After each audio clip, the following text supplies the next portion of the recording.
আৰু ষ্টেট প্ৰেচিডেণ্টৰ হাতত সেই অৰ্ডাৰটো বা ডিমাণ্ডটো আহিব তেওঁ কৈছিলে যে গুদাম কমিটি অনলাইনত ৰখাৰ পিছত গোটচিটত যিবিলাক মানুহে কাম কৰি আছে যিমানখিনি মানুহে কাম কৰি আছে তাৰ এখন ফাইনেল লিষ্ট আমি উলিয়াব লাগিব এই ফাইনেল লিষ্টখন ওলোৱা এটাই উদ্দেশ্য আছে যিখনি ব্যক্তিয়ে ইয়াত কাম কৰি আছে তেওঁলোকে যাতে সঠিক সময়ত তেওঁলোকৰ কামখিনি আমি কৰিব পাৰোঁ আৰু সম্পূৰ্ণ দায়িত্ব থাকিব গুদাম কমিটিৰ প্ৰেচিডেণ্ট ছেক্ৰেটাৰী আমি গুদাম কমিটি যিখন পাতি দিছোঁ এই গুদাম কমিটিখনৰ দায়িত্বত এই যিখন আমাৰ ৱৰ্কাৰ যিখন লিষ্ট ওলাব অনলাইনত যিখন আমি ৰেলৱে ডিপাৰ্টমেণ্ট আৰু শ্ৰম মন্ত্ৰালয়ত যিখন আমাৰ জমা হ'ব সেই লিষ্টখনৰ আধাৰত অনাগত দিনত আমাৰ যি ৰেল যি আইডেণ্টিটি কাৰ্ড যি আমি আইডেণ্টিটি কাৰ্ড পাব লাগে ইণ্ডিয়ান ৰেলৱেৰ পৰা আৰু শ্ৰম মন্ত্ৰালয়ৰ যি মেডিকেল পাব লাগে এই গোটেইখিনি সুবিধা আমি উপলব্ধ হ'ব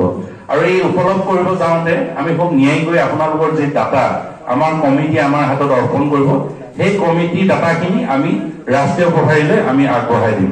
সেইকাৰণে আপোনালোকক অনুৰোধ জনাইছোঁ আপোনালোকৰ কিছু যদি কিবা তাতে ভুল ত্ৰুটি থাকিব পাৰে কোনোবাই কিউআৰ কাৰ্ড পোৱা নাই কিউআৰ কাৰ্ড পাইছেও যদি তাত কিবা ভুল থাকিব পাৰে আপুনি কমিটি যি আমাৰ আমি বনাই থৈছোঁ প্ৰেচিডেণ্ট ছেক্ৰেটাৰী তেওঁলোকৰ লগত সহযোগ কৰি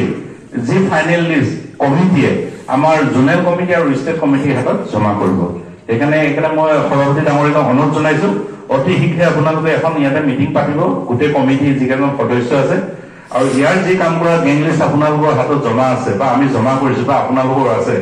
গোটেইখিনি খুব ন্যায়কৈ আপোনালোকে আমাৰ হাতত জমা কৰিব যাতে কোনো এজন ব্যক্তি ইয়াত কাম কৰা ব্যক্তি যাতে ৰৈ নাযায় যি ফাইনেল লিষ্ট আহিব সেই ফাইনেল লিষ্ট আধাৰত এখন আপোনালোকে ৰেলৱেৰ পৰা এখন আইডেণ্টি কাৰ্ড পাব এটা মেডিকেল পাব আৰু শ্ৰম মন্ত্ৰালয়ৰ ফালৰ পৰা এটা মেডিকেল পাব অৰ্থাৎ 100% মেডিকেল পাব এই দুটা বস্তু বৰ্তমান খুব কম দিনৰ ভিতৰত আপোনালোকৰ সন্মুখত ভাৰতীয় ৰেলৱে মাল গুদামে আপোনাৰ ওচৰত দিব বুলি সেইকাৰণে আজি বিশেষ উদ্দেশ্যটো আপোনালোকক কোৱাৰ প্ৰয়োজন আছিল কাৰণে আপোনালোকক আজি ইয়ালৈ মাতি আনিছোঁ ইয়াৰ পিছত আমি দীঘাৰু যাম বৰাহত যাম তেতেলীত যাম জাগিৰোড যাম সেই মৰ্মে গোটেই মানুহখিনিক আমি ইয়াতে জাগ্ৰত কৰিব লাগিব